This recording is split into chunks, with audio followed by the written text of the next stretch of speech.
ವಂದನೆ ಪದ್ಯ ಬರೆದವರು ಎಲ್.ಕೆ. ಕಂಬಾರ.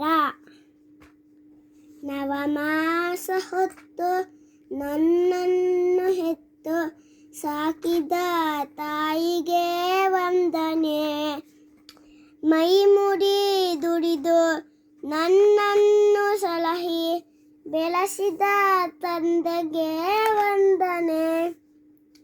ವಿದ್ಯಾ ಬುದ್ಧಿ ಬಾಲ್ಯದಿ ಕಲಿಸಿ ಅರಸಿದ ಗುರುವಿಗೆ ವಂದನೆ. ಬಗೆ ಬಗೆ ರೋಗವ ವಾಸಿ ಮಾಡುವ ವೈದ್ಯಗೆ ಮಾಡುವೆ ವಂದನೆ.